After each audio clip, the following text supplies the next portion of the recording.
चलिए दोस्तों, स्वागत है आपका बायोलॉजी के नेक्स्ट लेसन में। हम सेल चैप्टर को कर रहे हैं। This is your host and दोस्त डॉक्टर नील कमल, राइट। तो बेटे, अब हमने अभी पढ़ा था जैसे सेल वॉल के बारे में, ठीक है बेटा। तो सेल वॉल कैसे कैसे काम करती है, ठीक है। नॉन लिविंग होती है, ओके।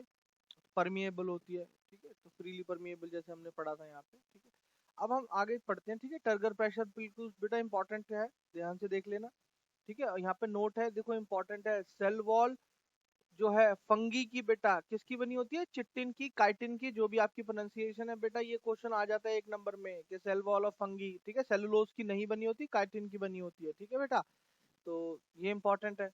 फिर कई बार, ठीक है, सेल में जैसे अब अगर आप टिश्यू चैप्टर पढ़ चुके होंगे या अभी आके आके आगे जाके आप पढ़ेंगे तो आपको पता लगेगा, ठीक है बेटा। एक लिग्निन मटेरियल होता है, ठीक है, कॉर्नर्स पे, ठीक है, प्लांट सेल के। वो किसके लिए होता है? स्ट्रेंथ के लिए होता है, ठीक है। फिर हमने पढ़ा होगा प्लांट में सुब्रिन होता है, ठीक है, मटेरियल जो सेल वॉल के ऊपर लग जाता है, ठीक है, एक्स्ट्रा लेयर। उसको किस लिए? इम्परमिएबिलिटी, ठीक है। फिर उसमें से पानी वगैरह क्रॉस नहीं हो सकते, ठीक है। इम्परमिएबिलिटी, बिल्कुल कुछ क्रॉस नहीं हो सकता। फिर क्यूटिन की लेयर होती है बेटा, ठीक है, सॉफ्ट कोटिंग होती है, ठीक है। ये भी वो जो ट्रांसपिरेशन जो होता है, लॉस ऑफ वाटर को बचाने के लिए ये क्यूटिन की लेयर होती है, ठीक है। और बहुत काम करती है आगे, तो इनको ध्यान रखना है आपको, ये इंपॉर्टेंट है, आपको आगे काम आएंगे, ठीक है। किसके लिए काम आएंगे? जब आप वो पढ़ेंगे बेटा, ठीक है। हेलो, हाँ जी। तो क्या पढ़ेंगे जब आप टिश्यू चैप्टर में पढ़ेंगे, ठीक है। तो लिग्निन, ठीक है बेटा, और सुब्रिन और क्यूटिन, ये टिश्यू चैप्टर के लिए भी बड़े तीनों इंपॉर्टेंट चीजें हैं, ठीक है। तो सॉफ्ट कोटिंग प्रेजेंट होती है सेल वॉल में, ठीक है। तो ये जनरली आप प्लांट टिश्यू में जब आप पढ़ेंगे तब आपको समझ में आएगा। उसके बाद बेटा सेल वॉल के बारे में हम और पढ़ते हैं। इट हैज नैरो पोर्स, ठीक है, कॉल्ड पिट्स, थ्रू देम, ठीक है, फाइन स्ट्रैंड्स, ठीक है। ये फाइन आना चाहिए था, फाइंड नहीं है मेरे भैया। फाइन स्ट्रैंड्स ऑफ साइटोप्लाज्म, ठीक है बेटा। अब समझो ये ना ब्रिज है बेटा, एक साइटोप्लाज्मिक ब्रिज, देखो लिखा भी हुआ। जो साइटोप्लाज्म है जेली लाइक मटेरियल है, जो बेटा सेल वॉल के अंदर पोर्स हैं। जैसे मैं आपको यहाँ दिखाऊं, सेल वॉल ये दी, ठीक है जी। अब यहाँ से बेटा एक ये साइटोप्लाज्म में से एक, यहाँ से साइटोप्लाज्म का छोटी सी यहाँ से बेटा जेली लाइक मटेरियल है, तो यहाँ से फिसल के बाहर आ सकता है, ठीक है बेटा। और ऐसे ही जब ये निकल जाता है ना बेटा जेली लाइक मटेरियल, ठीक है, सेल वॉल में से, तो बेटा उसको हम क्या बोलते हैं? Plasmodesmata, yes, plasmodesmata हम बोल देते हैं। Are able to cross cell wall, ठीक है बेटा। प्लांट सेल वो क्यों निकलता है साइटोप्लाज्म बाहर? क्योंकि बेटा प्लांट सेल को इंटरैक्ट करना होता है विद अदर सेल्स, ठीक है। तो ये होते हैं साइटोप्लाज्मिक चैनल, ठीक है बेटा। तो जेली लाइक मटेरियल बाहर निकल गया, ठीक है बेटा, क्या बन गया? प्लाज्मोडेटा। और किसके काम आया? इंटरेक्शन काम आया। कोई भी मटेरियल को एक्सचेंज करना है एडजॉइनिंग सेल के साथ, तो प्लाज्मोडेटा के थ्रू करते हैं, ठीक है बेटा। तो ये आपको समझ में आ गया, ठीक है। जेली लाइक मटेरियल साइटोप्लाज्म के, ठीक है, साइटोप्लाज्म ठीक में से निकलेगा, ठीक है बेटा। और सेल वॉल के जो पिट्स होते हैं या पोर्स होते हैं उसमें से क्रॉस हो जाएगा, ठीक है बेटा। चलिए, तो protect cell from injury and pathogens, ठीक है बेटा। ये तो ऑब्वियसली इसका फंक्शन ही है। प्रोवाइड्स मैकेनिकल स्ट्रेंथ, ऑब्वियसली बहुत ज्यादा मैकेनिकल स्ट्रेंथ है। अभी हमने पढ़ा था कि अगर प्लांट और एनिमल सेल में देखा है तो सराउंडिंग को कौन अच्छे तरीके से सर्वाइव कर सकता है, ठीक है, तो वो प्लांट सेल कर सकती है। अब आ गया प्लाज्मोलिसिस बेटा, ये इंपॉर्टेंट है। जैसे हमने ऊपर पढ़ा था फर्स्ट चैप्टर फर्स्ट लेसन में, when living cell kept in hypertonic solution. अब हाइपरटोनिक सॉल्यूशन, जैसे आपको समझा था हाइपोटोनिक, हाइपो हिपोपोटामस मोटा हो जाएगा, तो हाइपर उसका उल्टा, इसमें सेल श्रिंक हो जाएगी। सेल श्रिंक क्यों होगी? लॉजिक लगाने वाली बात है। सेल श्रिंक होगी क्योंकि भैया सेल में से वाटर निकल गया, तभी तो श्रिंक होगी। अगर आप में से मैं पानी निकाल दूं तो आपकी बॉडी श्रिंक हो जाए? नहीं हो जाएगी। हमारी बॉडी में भी तो बेटा कितने हैवी परसेंटेज, 70-80% बोलते हैं कि भैया पानी से मिलके बनी है हमारी बॉडी। तो बेटा हाइपरटोनिक सोल्यूशन में, यानी कि बाहर जो है वाटर की कंसेंट्रेशन सेल के कंपैरिजन में कम है, ठीक है। यानी कि वो होगा जैसे सॉल्ट सोल्यूशन, शुगर सोल्यूशन, ठीक है बेटा। उसमें बहुत ज्यादा जो है हाइपरटोनिक सोल्यूशन में शुगर या सॉल्ट जो है वो डिसॉल्व होगा, तो उसमें वाटर की कंसेंट्रेशन कम है। अब सेल उसमें जब डालेंगे तो सेल में वाटर कंसेंट्रेशन ज्यादा है, फिर क्या होगा? ऑब्वियसली एक्सॉस्मोसिस, ऑस्मोसिस का प्रोसेस प्रोसेस होगा, और उसमें स्पेशल टाइप क्या होगा? एक्सॉस्मोसिस, ठीक है बेटा। तो वाटर बाहर निकल जाएगा, ठीक है, अंदर भी आएगा जैसे हमने ऊपर पढ़ा था, but more water will leave than entering the cell, ठीक है बेटा। तो सेल क्या हो जाएगी? श्रिंक हो जाएगी।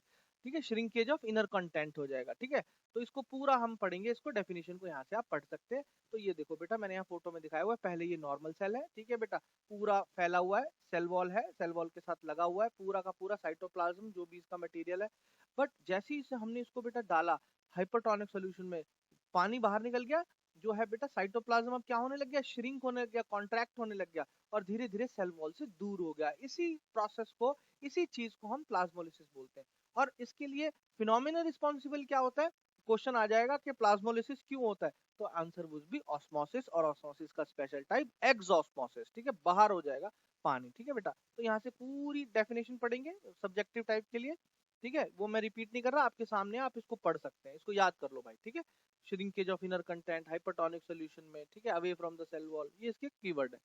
The phenomena involved is called exosmosis. जैसे मैंने आपको, व्हेन साइटोप्लाज्म प्लाज्मोलाइज, जब ये सेल का साइटोप्लाज्म श्रिंक हो जाएगा अवे फ्रॉम द क्या बेटा सेल वॉल, तो उसको हम क्या बोलेंगे, प्लाज्मोलाइज्ड सेल।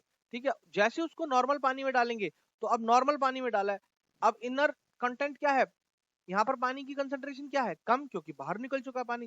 जैसे नॉर्मल वाटर में डाला तो पानी अगेन दोबारा इसके अंदर आ जाएगा और वो नॉर्मल सेल हो जाएगी। इसको हम डी प्लाज्मोलाइज्ड बोलते हैं। पहले हुआ था प्लाज्मोलिसिस, क्योंकि श्रिंक हो गया था, पानी अंदर घुस गया, दोबारा नॉर्मल सेल में कन्वर्ट हो गई, तो प्लाज्मोलिसिस का उल्टा क्या हो जाएगा, डी प्लाज्मोलिसिस, काम खत्म। ठीक है बेटा, उसके बाद हम पढ़ेंगे न्यूक्लियस के बारे में, ये बहुत इंपॉर्टेंट होता है। ठीक है बेटा, तो चलो पहले न्यूक्लियस का स्ट्रक्चर देखते हैं। देखो बेटा, ये है न्यूक्लियस का स्ट्रक्चर।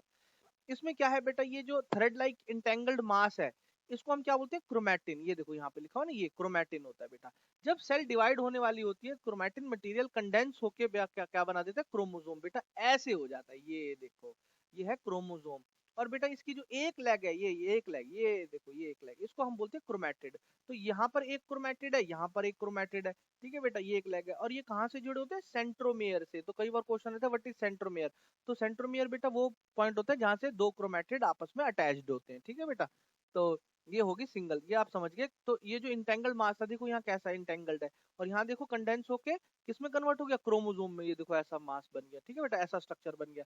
और कब होगा, at the time of cell division. जब तक सेल डिवाइड होने के लिए तैयार नहीं है, ये ऐसे ही पड़ा रहेगा। ठीक है बेटा, तो ये इंपॉर्टेंट है। ये देखो बेटा, ये देखो डबल लेयर है। ठीक है बेटा, डबल लेयर है। ठीक है, यहाँ पर ये देख रहे होंगे आप, ये डबल लेयर है, बीच बीच में पोर्स है। ठीक है बेटा, इसके अंदर भी कुछ डेंस मटेरियल होता है बेटा। ठीक है, जेली लाइक मटेरियल होता है, उसको हम क्या बोलते हैं, न्यूक्लियर सैप। जैसे सेल के अंदर जो जेली लाइक मटेरियल होता है, सब्सटेंस होता है, उसको क्या बोलते हैं, सेल के अंदर साइटोप्लाज्म।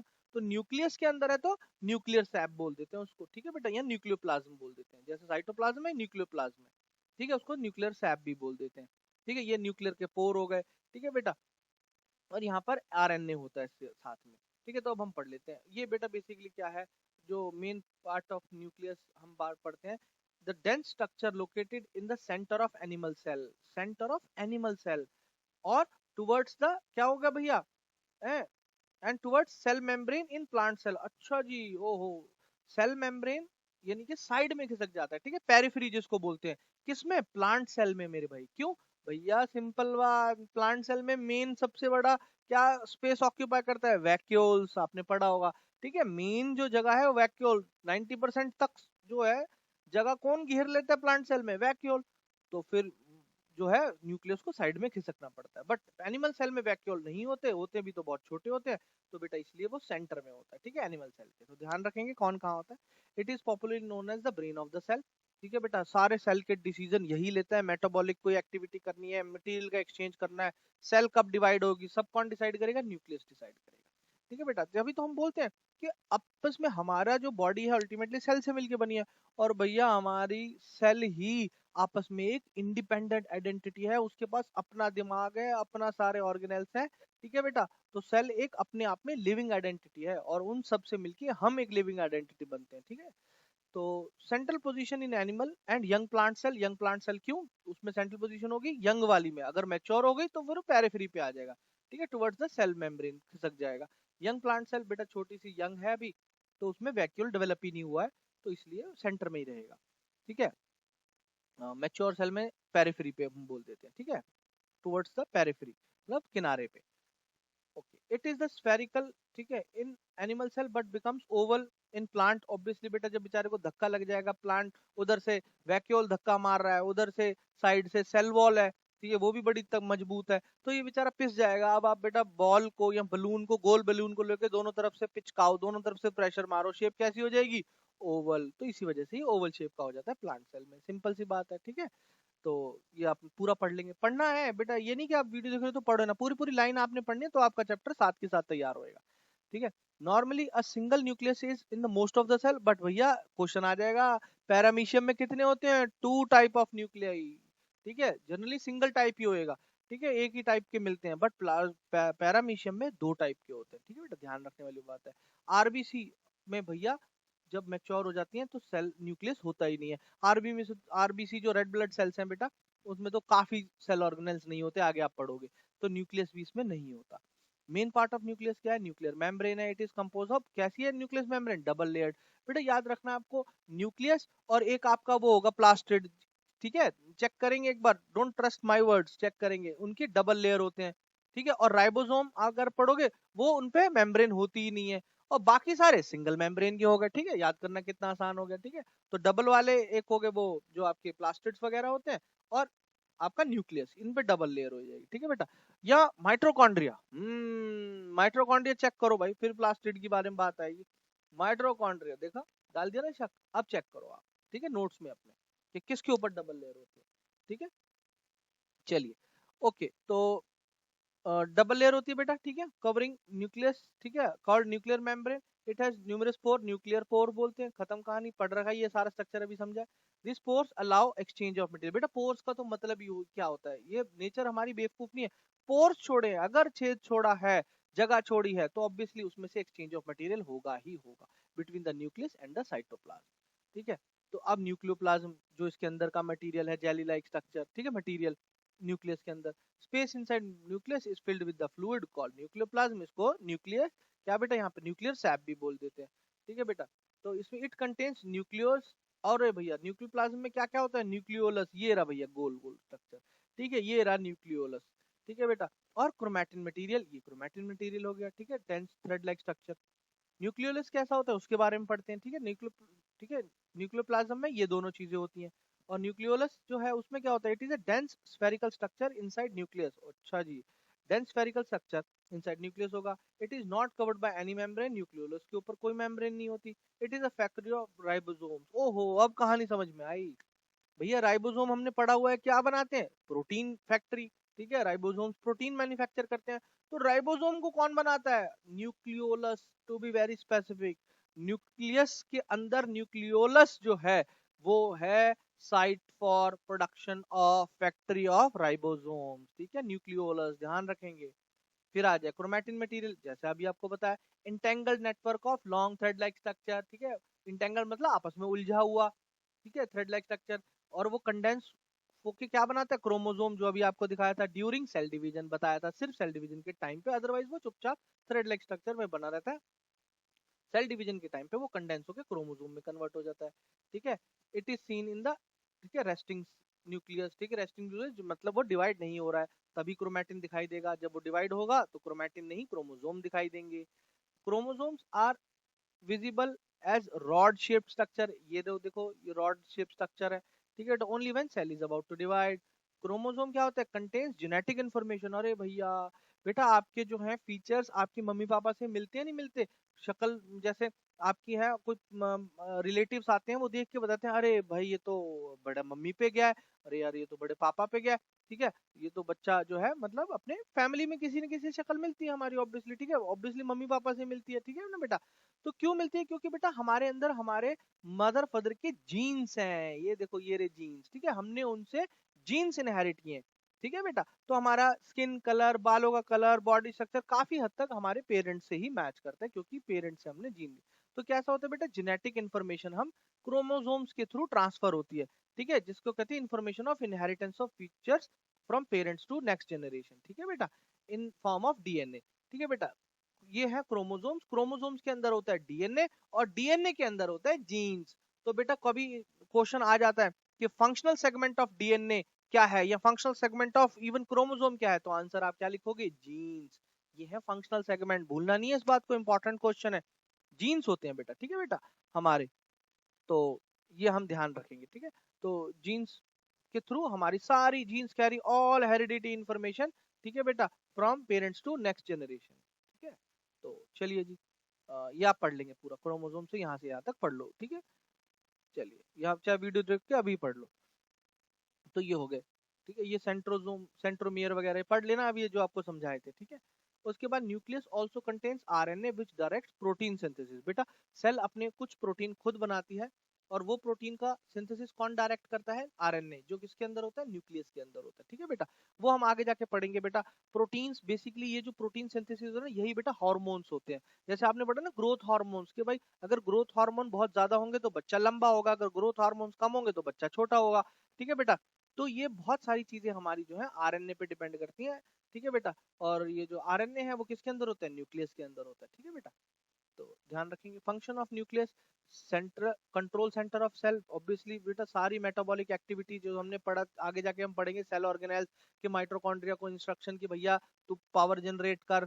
ठीक है, गोल्जी अपरेटस से अपना काम करवाएंगे, एंडोप्लाज्मिक रेटिकुलम से अपना काम करवाएंगे, उनको बोलेंगे भाई चलो फटाफट राइबोसोम को बोलो प्रोटीन सिंथेसिस करो, जो रफ ईआर होता है। तो ये सारा मेटाबॉलिक एक्टिविटी का कौन कंट्रोल करता है? न्यूक्लियस कंट्रोल करता है। ठीक है बेटा, तो all metabolic activities control by the nucleus, ये इसका फंक्शन है। If it is removed cytoplasm protoplasm ड्राइज up. ठीक है बेटा, प्रोटोप्लाज्म पूरा सूख जाएगा। प्रोटोप्लाज्म पता है ना, cytoplasm plus nucleus is called protoplasm. तो प्रोटोप्लाज्म सूख जाएगा।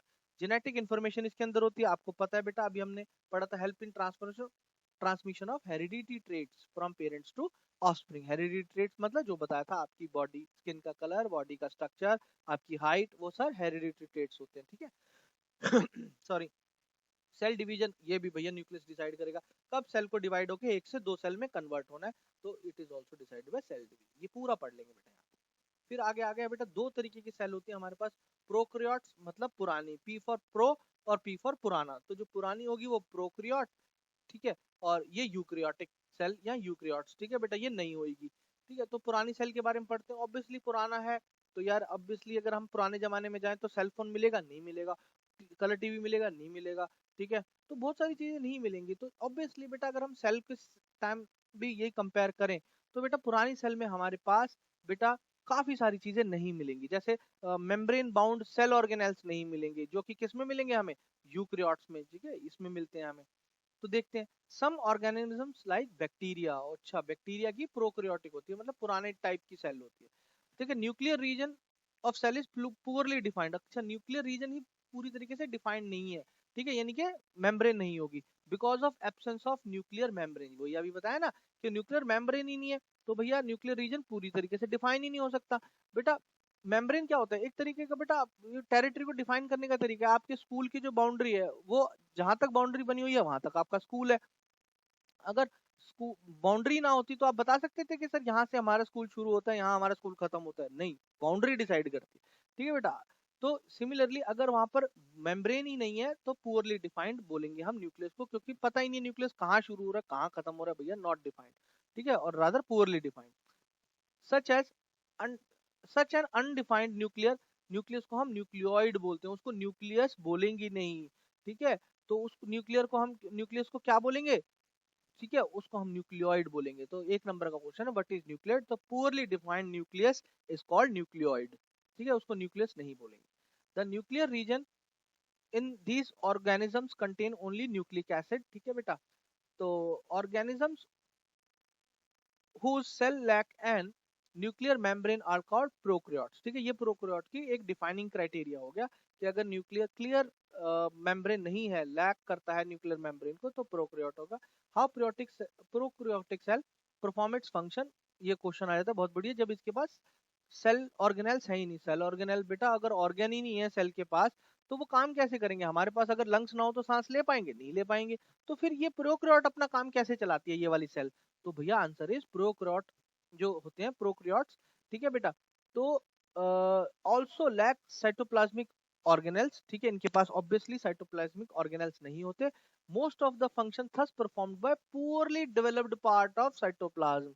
इनके पास साइटोप्लाज्म में कुछ poorly developed, not very clear type ना ऑर्गेनेल्स होते हैं, जिनको हम एक्चुअली ऑर्गेनेल्स बोल नहीं सकते, तो इसीलिए हम बोल देते हैं poorly developed part of cytoplasm. इनसे ही अपना काम करवा लेते। ठीक है, ये पूरा आंसर याद कर लो मेरे भाई। ठीक है, तो यहाँ पर ये इसका हो गया ये, ठीक है, प्रोकैरियोटिक सेल हो गई है, सेल वॉल है इसके पास, ठीक है, तो ये सब कुछ है, बट यहाँ पर न्यूक्लियर के पास कोई मेम्ब्रेन नहीं है, ठीक है।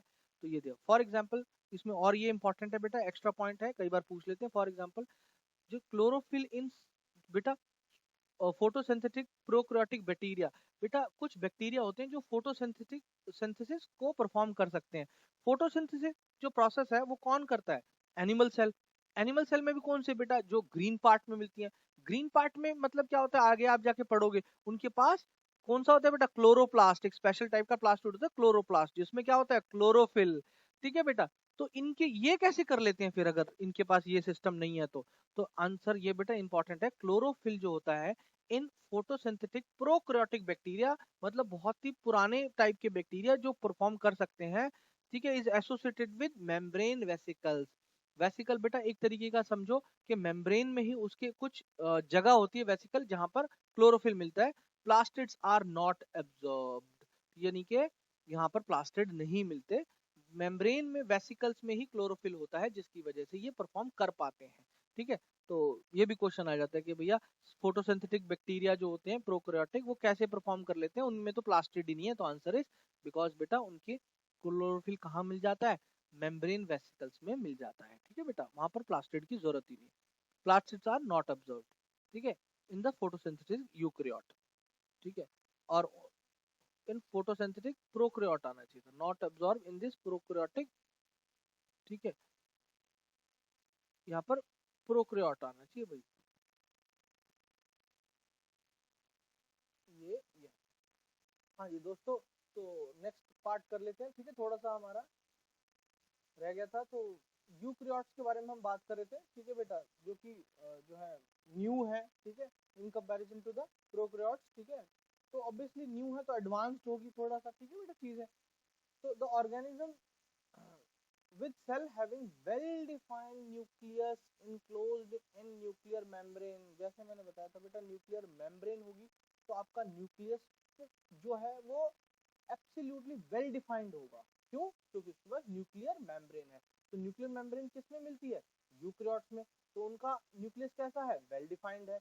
ऑब्वियसली इसीलिए उनको यूकैरियोट, जो उसका डिफाइनिंग क्राइटेरिया है। ठीक है बेटा, अगर न्यूक्लियस मेम्ब्रेन नहीं है, न्यूक्लियस वेल डिफाइंड नहीं है, और उसको हम न्यूक्लियोइड्स बोलते हैं, ठीक है बेटा, तो वो प्रोकैरियोट होते हैं। बेसिक क्राइटेरिया ये है।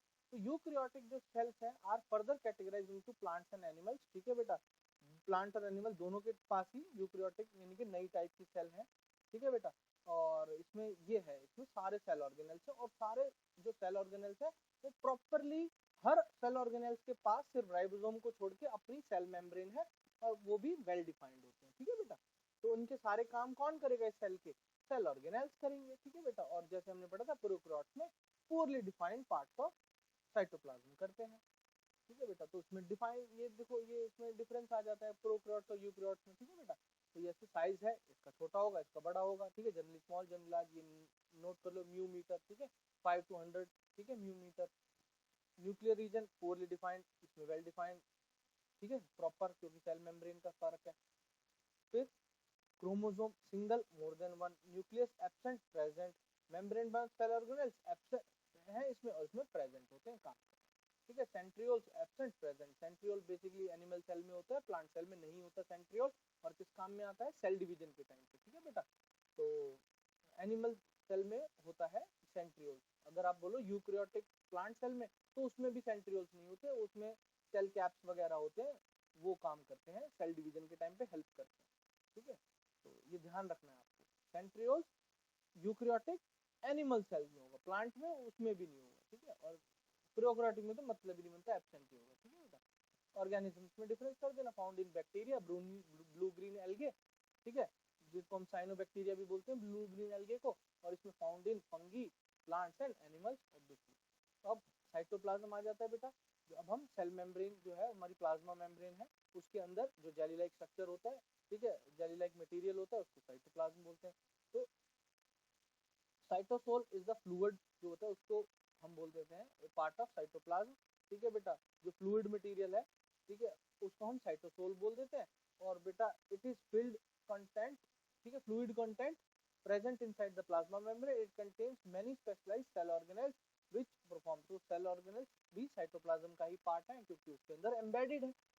सेल ऑर्गेनेल्स बेटा हवा में थोड़ी तैर रहे हैं, सेल के अंदर जो जेली लाइक मटेरियल है उसके अंदर ही फिक्स है, ठीक है बेटा, तो वो भी उसका पार्ट है। तो ये स्पेसिफिक फंक्शन, तो function of cytoplasm help in exchange of material between cell organelles, ठीक है बेटा, हवा में तैर के थोड़ी जाएगा मटेरियल, सारे सेल ऑर्गेनेल्स साइटोप्लाज्म में है, तो साइटोप्लाज्म के थ्रू ही उनका मटेरियल एक्सचेंज हो जाएगा। Act as a storehouse for vital molecule such as amino acids, glucose, vitamin, iron, ठीक है, इनके लिए स्टोर हाउस का काम करता है। Act as a site for certain metabolic peptide site glycolysis, ठीक है, ग्लाइकोलाइसिस होता है बेटा ग्लूकोज को तोड़ना, वो हम 10th में पढ़ेंगे रेस्पिरेशन में जब हम पढ़ते हैं, ठीक है बेटा। तो ग्लाइकोलाइसिस भी होता है, यानी कि ग्लूकोज जब ब्रेक होता है, ठीक है, रेस्पिरेशन के टाइम पे, उसको ग्लाइकोलाइसिस बोलते हैं, वो भी कहाँ होता है, साइटोप्लाज्म में ही होता है, ठीक है। चलो अब आ गया प्रोटोप्लाज्म बेटा, अभी जैसे मैंने आपको बताया था the living content of the cell including cell membrane, cytoplasm and cell nucleus, उसको हम प्रोटोप्लाज्म बोल देते हैं, ठीक है बेटा, तो ये आपको समझ में आ गया। अब हम सेल ऑर्गेनेल्स जो है वो अगले चैप्टर में हम करेंगे, ठीक है। Thank you very much. Cell organelles को हम अच्छे तरीके से अगले में, ठीक है, डिफाइन करेंगे।